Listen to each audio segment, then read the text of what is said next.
एक सेकंड, ये मेरा राय, ये मेरा विचार है। आप कोई भी शिक्षा दो, मैं लेने के लिए तैयार हूं। जो लीडर ऑफ ऑपोजिशन ने राष्ट्रीय स्वयंसेवक संघ के बारे में कहा है वो बहुत ही गैर जिम्मेदाराना वक्तव्य है और उसे एक्सपंज करना चाहिए। और इनको जरा भी जानकारी संगठनों के बारे में नहीं है, उसे एक्सपंज करना चाहिए अध्यक्ष महोदय। It is already expunged, that is expunged. खड़गे जी, टेक द फ्लोर।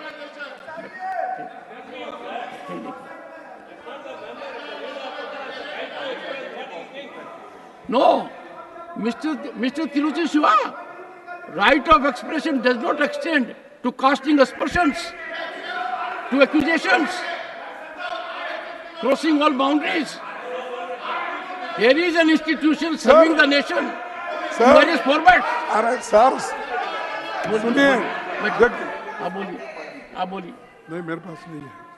आप बोलिए। देखिए साहब, ये मैं नहीं कह रहा हूं, सरदार वल्लभ भाई पटेल भी यही कहा कि ये आरएसएस से जुड़े हुए और इस देश के सभी लोग जानते हैं आरएसएस के लोगों ने उचकाकर, गोडसे को उचकाकर महात्मा गांधी की हत्या की है।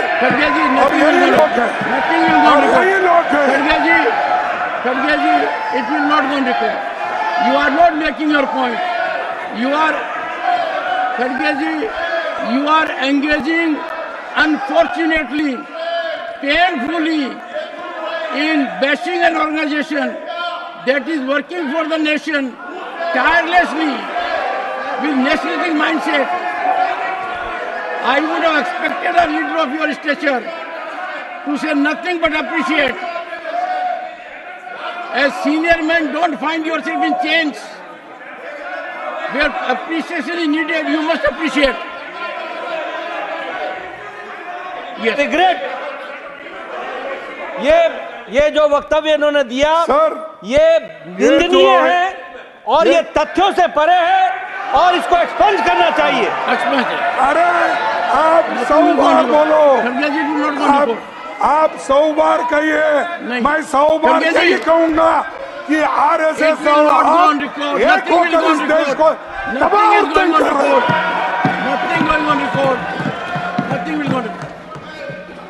सर, अग्निवीर जैसी अनप्लान तुगलकी योजना लाकर नौजवानों का मनोबल तोड़ दिया है।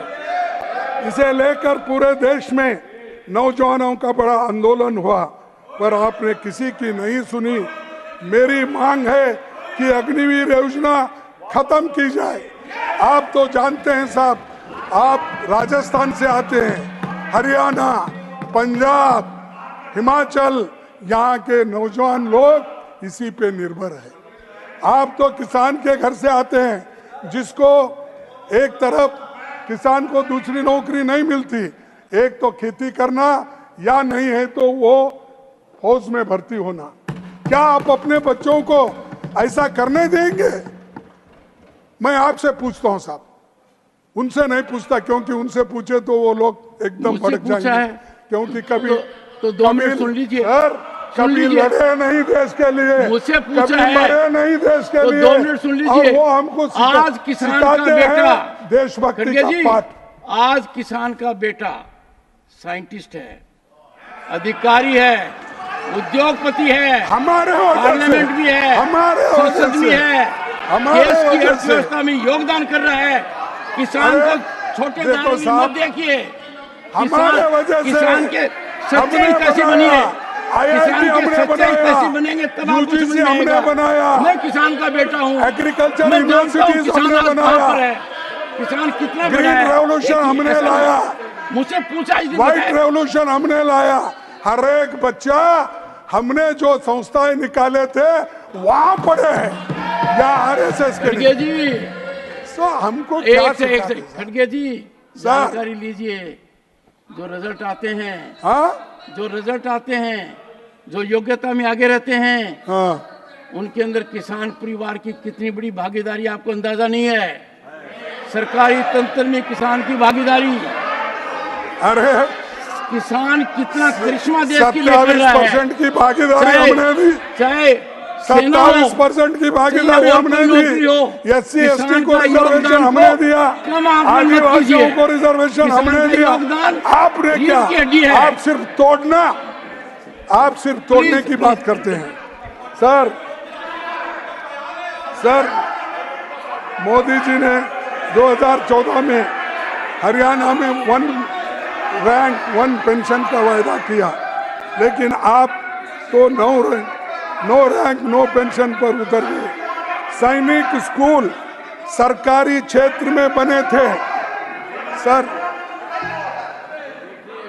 सैनिक स्कूल सरकारी क्षेत्र में बने थे, उनको निजी क्षेत्र में देते देते RSS के लोगों को दिया गया।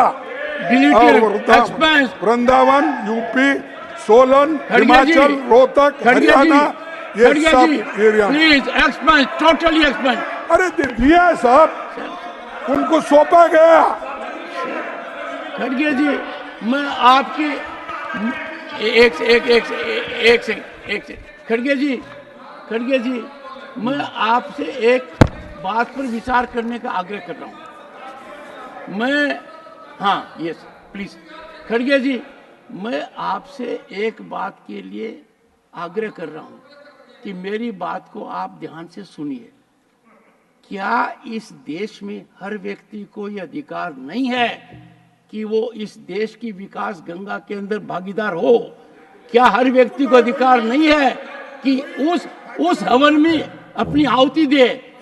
आप कह क्या रहे हैं? मैं सैनिक स्कूल का छात्र हूं, मैं उन स्कूलों में गया हुआ हूं, मैंने देखा क्या कुछ हो रहा है। दुर्भाग्य की बात है, शायद आप एक भी सैनिक स्कूल में नहीं गए हैं। मैं गया हूं सैनिक स्कूल में जाकर, मैं इसका अध्ययन कर रहा हूं। आप समाज के एक वर्ग को हर काम से दूर रखना चाहते हैं। ये मानसिकता भारत के संविधान के अंदर सही नहीं है। विचार कीजिए इस पर। एक नाम आते ही आप एकदम कहते हैं ये क्यों किया? ये देखिए साहब, नहीं ये देखिए, मेरी राय है, ये मेरी राय कायम रहेगी जब तक इस देश में जातिवाद है, छुआछूत है, तब तक ये कायम रहेगा।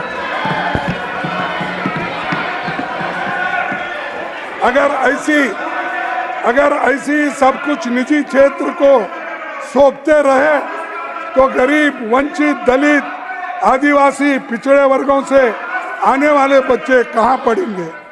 फौज को फौज रहने दीजिए, फौज को फौज रहने दीजिए। राजनीति करने के लिए बहुत से विषय पड़े हैं इस देश में। प्लीज तो मैं आपसे टेक योर सीट। हर 15 मिनट में दलितों के खिलाफ एक बड़ा अपराध घटता है और हर दिन 6 दलित महिलाओं का बलात्कार होता है। ये महज नंबर आपका इस तरह के, ये स्टैटिस्टिक, आपका इस तरह, ये महज नंबर नहीं है, ये असली लोग हैं जो सालों से भेदभाव झेलते आ रहे हैं। आज भी हालत सुधरे नहीं है। देश का ध्यान सिर्फ कुछ मामलों की तरफ खींचना चाहता हूं। जुलाई 2023 मध्य प्रदेश में बीजेपी नेता ने आदिवासी के मुंह में पेशाब कर दिया।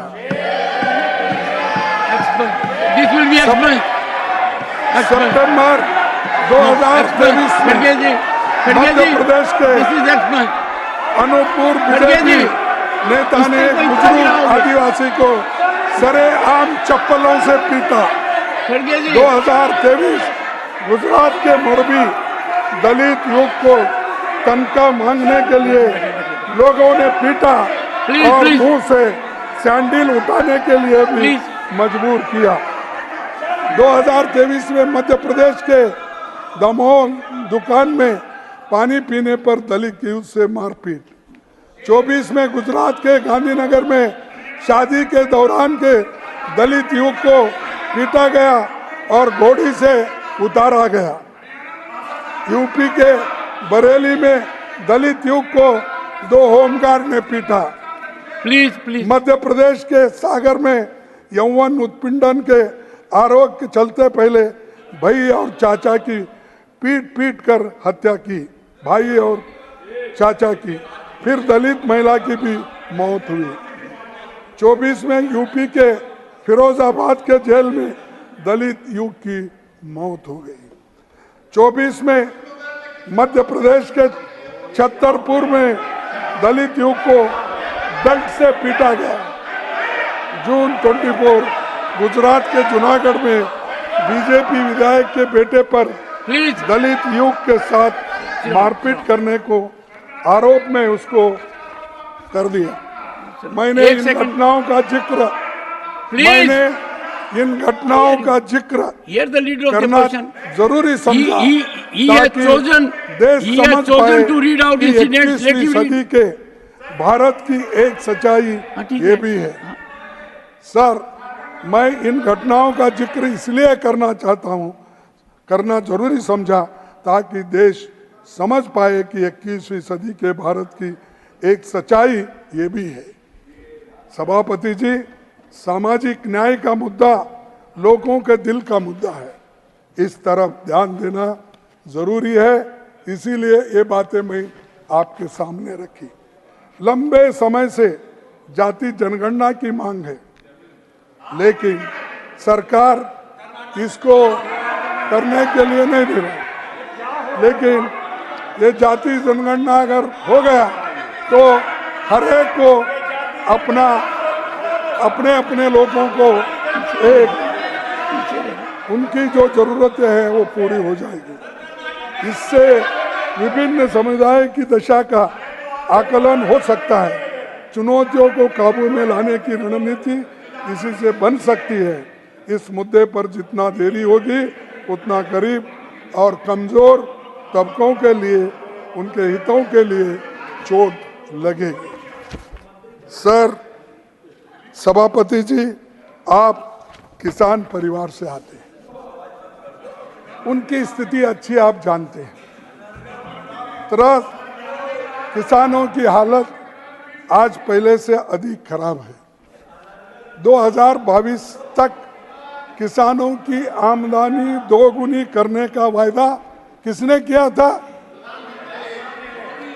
पर उल्टे उनकी खेती की लागत बढ़ गई है। Ministry of statistics programme implementation का सिचुएशन असेसमेंट सर्वे ऑफ 2018-19, ये मेरा नहीं साहब, और एक बार पढ़ता हूँ। Ministry of statistics and programme implementation का सिचुएशन असेसमेंट सर्वे ऑफ 2018-19 देखेंगे तो आपको पता चलेगा कि एक किसान खेती से दिन केवल 27 रुपए कमाता है। एमएसपी, ये स्टैटिस्टिक डिपार्टमेंट का है, मेरा नहीं। एमएसपी गारंटी कानून बनाने की मांग देश भर के किसान संगठन कर रहे हैं। आपने इस पर कमेटी बनाई है और एमएसपी गारंटी कानून बनाई है, पहल कीजिए। विपक्षी दल इस पर सरकार के साथ देने के लिए तैयार है। देश की राष्ट्रीय सुरक्षा पर बड़ा खतरा। जम्मू कश्मीर में एक ही महीने में लगातार 3 आतंकी हमले हुए। मणिपुर 3 मई 2023 से जल रहा है। राहुल जी मणिपुर के लोगों के साथ खड़े रहे। भारत जोड़ो न्याय यात्रा की मणिपुर से शुरू की। इंडिया गठबंधन के सांसद मणिपुर गए, इनका अनुभव संसद के सरकार सुन सकती थी, पर सरकार राजनीतिक लाभ में लगी रही। अभिभाषण में मणिपुर पर चिंता नहीं दिखाई दी, इसीलिए आपका सफाया वहां पर हो गया। हाल में आरएसएस चीफ मोहन भागवत जी ने मणिपुर पर नसीहत दी। हमारी बात तो आप सुनते नहीं। आरएसएस वाले पहले बार सच बोल रहे हैं। उनकी तो बात सुनिए। 1 साल से मणिपुर जल रहा है, किसी की जवाबदारी नहीं है। सर, ये परसों ही बोले ना। On one hand, you are sparing no words of condemnation. On second hand, you are saying this. नहीं, ये देखिए Consistent रहिए ना, consistent रहिए ना. ये देखिए साहब, देखिए आप सुनिए, ये मेरे शब्द नहीं, मोहन भागवत मैं कह ये रहा हूँ, बोल रहे हैं कि मणिपुर पे इन्होंने मैं आपसे निर्वाचित आग्रह किया। करूंगा, मोहन मैं हाथ भागवत जोड़ जी के का हर कहता भाषण हूँ, पढ़िए. मैं नहीं कहा, नहीं, आरएसएस के मोहन नहीं, भागवत नहीं, ने कहा। आप ये नहीं, मोहन भागवत जी का हर भाषण आप पढ़ लीजिए, ज्ञान ही मिलेगा, नहीं, बहुत मैं ज्ञान साहब, वर्धक होगा, मैं ये देखिए, बहुत नफीस. मैं देखिए अपने जो उनके फाउंडर है वहां से लेकर गोलवाल गुरुजी से लेकर सुदर्शन से लेकर जितने भी सुदर्शन इनके जी। लीडर हैं सबको पढ़ता हूँ मैं। और देवरस वो इमरजेंसी में थे ना सब, देवरस बाड़ा साहब सबके साहब, मेरे को नाम याद है इसलिए याद है, वो समाज को खत्म करने के लिए बैठे हैं, उनका नाम तो मेरे को हर दिमाग में बैठा I हुआ। delete these observations. This is reprehensible. As a matter of sir, fact, this is सभापति जी के absolute. बीच एक बड़ा Nothing will go on घोटाला record. खड़गे जी, सामने खड़गे आया जी, है, खड़गे जी, जिसे सरकार खड़गे के जी, खड़गे दबाने जी. की कोशिश। You have made, one second, you have made highly contemptuous observation, What? violating the dignity of this house. Why? आपने कहा कि ये लोग खत्म करने में लगे हुए हैं. How can, no, this is deleted. I take exception to it. यार, साहब आपको नहीं बोल रहा हूँ मैं, नहीं, नहीं, आरएसएस को बोल रहा हूँ। गलत. This is absolutely unacceptable. You have, sir खड़गे जी. अरे बैठो बैठो भी बैठो, देखो साहब जब बोलते हैं तो आप नहीं बोलना चाहिए। तो सर 19 मई को प्रधानमंत्री जी ने कहा कि स्टॉक मार्केट तेजी से आगे बढ़ने जा रहे हैं। खड़गे जी, 1 second. होम मिनिस्टर ने कहा कि भाई shares before 4th June। I have to take note of time. 1 second. The House will continue during lunch recess also in these deliberations continue. आपका फ्लो नहीं तोड़ रहा हूं, देखिए आपके फ्लो के लिए लंच रिसेस रद्द कर दी गई है, पर लंच रिसेस रद्द कर दी गई है। साहब वो क्या करते हैं, कभी कभी हमारा शरीर में से दिल ही निकाल लेते हैं, कभी भेजा निकाल लेते हैं, तो इसीलिए जरा मुश्किल हो जाता है।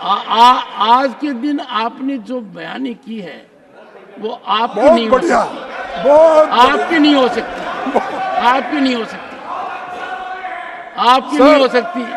सभापति जी लिखी हुई बात पढ़ रहे हैं। बड़ा घोटाला सामने आया है जिससे सरकार ने दबाने की कोशिश की है। 19 मई को प्रधानमंत्री जी ने कहा कि स्टॉक मार्केट तेजी से आगे बढ़ने जा रहा है। होम मिनिस्टर ने कहा कि by shares before 4th June। वाह, ये मार्केटिंग करते हैं बहुत से कंपनियों का, ऐसी भाषा उन्होंने की।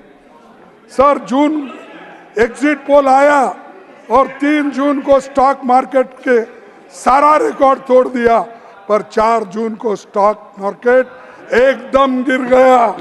निवेशकों को 30 लाख करोड़ का नुकसान हुआ। कौन जिम्मेदार है, कौन जिम्मेदार है? प्रधानमंत्री और गृह मंत्री जिम्मेदार है। क्या उनको आप सबक सिखाएंगे कि इतने लोगों के पैसे गए? 4 जून को आप देखिए, क्या देखे, सब गिर गए धड़ाधड़ धड़ाधड़।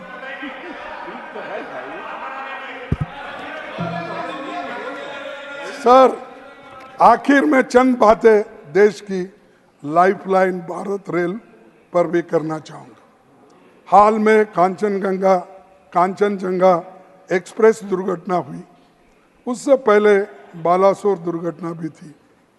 हमारे रेल ऑस्ट्रेलिया के आबादी के बराबर रोज मुसाफिरों को ले जाती है और देश को एक तरफ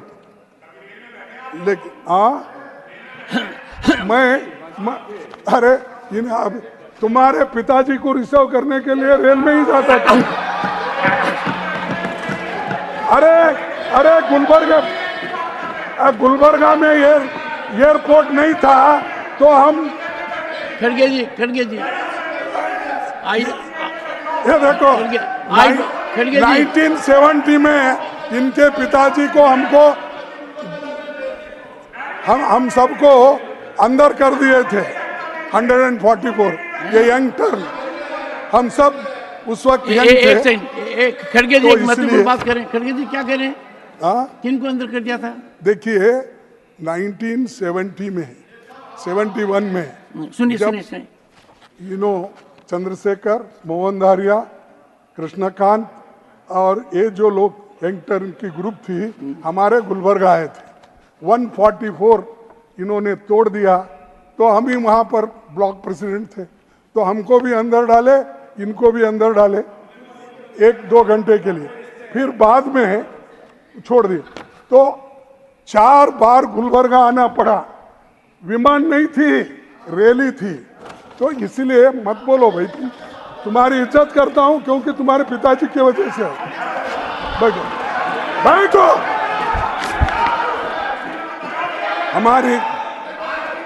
हमारी रेल ऑस्ट्रेलिया की आबादी के बराबर रोज मुसाफिरों को ले जाती है। देश को एक तरफ हाई स्पीड ट्रेन और बुलेट ट्रेन का सपना दिखाया जा रहा है, दूसरी तरफ सरकार नागरिकों की सुरक्षा की सुनिश्चित नहीं कर पा रही है। किसी दुर्घटना पर हम सवाल उठाते हैं तो इसका जवाब ये मिलता है कि पीछे आपके ज़माने में कितने दुर्घटना हुए थे, कितने ऐसी घटनाएं हो, उसकी गिनती होती है। अरे अच्छे करने की गिनती करो, पीछे क्या होगा वही बात बार बार बोलने से देश आगे नहीं बढ़ता। अच्छा होगा कि सबसे पहले 3 लाख से अधिक वैकेंसी रेलवे में जो खाली है वो भर्ती करो, उसमें SC ST सभी को मिलेगा। और खासकर मैं आपसे ये विनंती करूंगा कि जहाँ वैकेंसीज है, लाखों वैकेंसीज है, वो सरकार भर रही नहीं। वैकेंसीज की बात है ऑनरेबल मिनिस्टर, ऑन वैकेंसीज माननीय सभापति जी, बाद में माननीय सभापति जी, एक सेकंड। अरे प्रमोद जी, आपने बहुत डिबेट देखी है। माननीय सभापति जी, पिछले 10 वर्षों में करीब 5 लाख लोगों को भर्ती की गई है। 5 मिनट में खत्म। और अगर यूपीए का 10 साल देखें तो उससे ज्यादा वैकेंसीज भर्ती पिछले 10 सालों में गरीब आदमी सरकार की सोच से बाहर है। सरकार चंद अमीरों के बारे में सोचती है। महंगाई ने गरीबों का बजट बिगाड़ दिया है। Petrol, diesel, LPG cylinder, fertiliser, pesticide, milk products, ये बढ़ते दामों से घर का बजट भी बिगड़ गया है। तो और मैं आपसे निवेदन करता हूं, ऐसे जो जरूरी चीज़ें हैं इस पर गवर्नमेंट ध्यान देना चाहिए, लेकिन उसके बजाय सिर्फ हमको कैसा प्रत्युत्तर देना, कैसा टोकना, ये काम करते। भाई आपका काम नहीं, हम अपोजिशन में रहते तो आपकी कमियां क्या है वो दिखाते हैं। आप अपनी कमियां छुपाने के लिए झूठ बोलते, कितने झूठ बोलेंगे आप। और इसीलिए तो मैं कहता हूं, ये झूठ बोलते बोलते झूठों के सरदार हो गए ये लोग। सर 214 के लोकसभा चुनाव में मोदी जी का नारा था, घटेगी महंगाई, बढ़ेगी कमाई, लेकिन गांव देहात के लोगों को, गरीबों, किसानों, मजदूरों का जीना मुश्किल कर दिया है। रोजमर्रा की चीजें GST लगाकर उसे और महंगा कर दिया है। और ये करने वाले लोग, कहने वाले लोग, हमको, मैं आपसे ये निवेदन करूंगा, पहले काम करो, उसके बाद अपने उपलब्धियां बताकर अपना कह दीजिए। सर गांधी जी का एक कोट मैं आपसे सामने पेश करूंगा, पढ़ूंगा। सभापति जी, गांधी जी ने कहा था, मैं ऐसे भारत के निर्माण के लिए कोशिश करूंगा जिसमें गरीब से गरीब आदमी भी महसूस करेंगे कि ये देश उनका है। इसमें उनकी आवाज का महत्व होगा, जहां ऊंच नीच का भेद नहीं होगा, तथा स्त्रियों को भी वही अधिकार मिलेगा जो पुरुषों को प्राप्त होगा। हमें मिलकर सोचना है कि राष्ट्रपिता के जो विजन रखा था उस दिशा में हम कितना आगे बढ़े हैं। आखिर में मैं केवल निवेदन करूंगा, अपनी बात खत्म करने से पहले पंडित जवाहरलाल नेहरू जी के बारे में बहुत बातें हमारे लखनऊ के नेताओं ने बताया, त्रिवेदी साहब ने बताया। मनमाने कानून पारित करे, ये सब चीजें हैं, इसको ज्यादा मैं बोलने नहीं जाता। आखिरी मैं एक ही अपने बातों को कहूंगा। सर वो नेहरू जी का कोट, आपने नेहरू जी का कोट वही हाथ में ले। सर इसी हाउस में बीजेपी के एक वक्ता ने, उनका नाम नहीं ले रहा हूं इसीलिए फिर वो उठ जाएंगे, इसी हाउस में बीजेपी के एक वक्ता ने क्या कुछ अपमानजनक बातें प्रथम प्रधानमंत्री और महान सेनानी नेहरू जी के बारे में कही, और प्रोसीडिंग में वो है। बीजेपी के लोगों ने अगर अटल जी को ही पढ़ लिया होता तो वो ऐसा जहरीला भाव नहीं दिखाते थे। 17 अगस्त 1994 को अटल बिहारी वाजपेयी ने कहा था कि नेहरू जी ने विपक्ष की मांग पर अपने सहायक यमोई मथाई को हटाने का फैसला तुरंत कर लिया था। नेहरू जी ने सदन में कहा कि जब सदन का एक महत्वपूर्ण हिस्सा, ये सुनिए साहब, महत्वपूर्ण हिस्सा यह महसूस करता हो कि कुछ ना कुछ किया ही जाना चाहिए, तब बहुमत के लिए यह कतई उचित नहीं है कि सदन की इच्छा को दरकिनार कर दिया जाए। ये नहीं, नेहरू जी के निधन पर 19 मई 1964 को राज्यसभा में अटल जी ने जो भाषण दिया वो उनके दिल के निकली बातें थी और आपके जैसे जहरीली बातें नहीं थी। उन्होंने कहा था मानवता आज खिन्न है, मानवता आज खिन्न है, उसका पुजारी सो गया। शांति आज अशांत है, उसका रक्षक चला गया। दलितों का सहारा छूट गया, जन जन की आंख का तारा टूट गया। वे शांति के पुजारी किंतु क्रांति के अग्रदूत थे।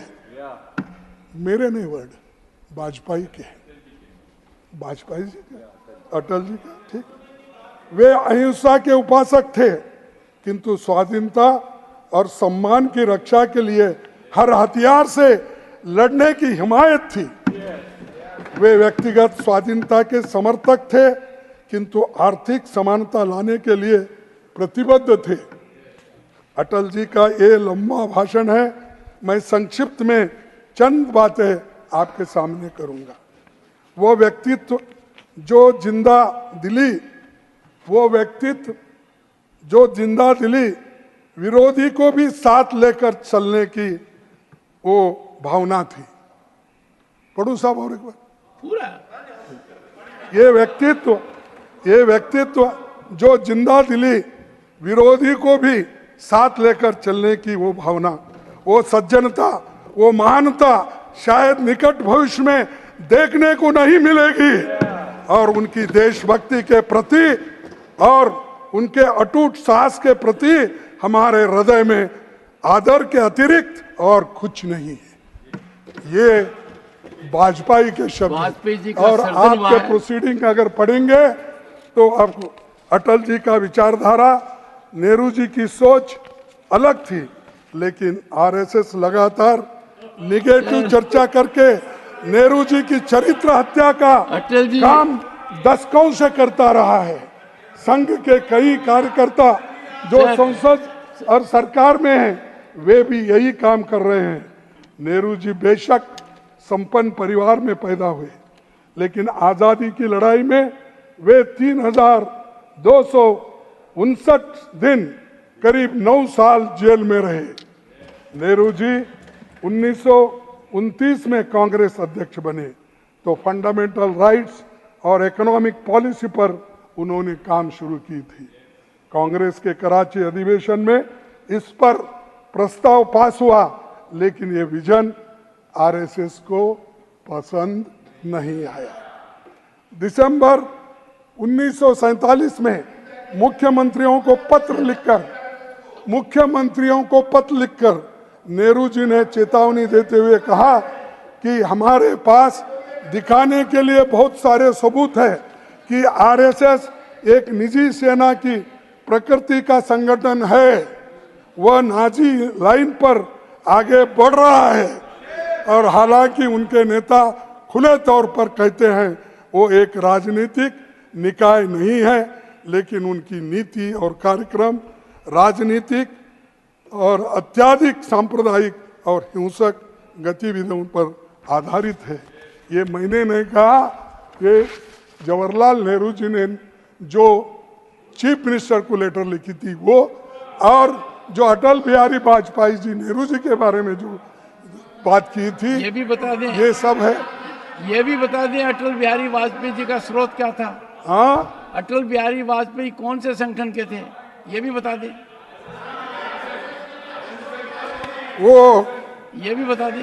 नहीं जनसंघ के थे, लेकिन ये पूरा अरे तुम जरा चुप हट। अच्छा, इनके पास आरएसएस अटल जी के काफी भाषण है। नहीं, वाजपेयी के जैसे नेता अगर होते तो ये नौबत नहीं आती थी। मंगलसूत्र, भैंस लेना, जमीन लेना और लोग मुजरा, ऐसे शब्द नहीं आते थे। ये अलग है, वो अलग है, इसीलिए एक दूसरे को कंपेयर मत करो। तुम्हारा काम एक ही है, सबको तोड़ना, हमारा काम है जोड़ना। इसी शब्दों के साथ मैं अपने भाषण को समाप्त करता हूँ।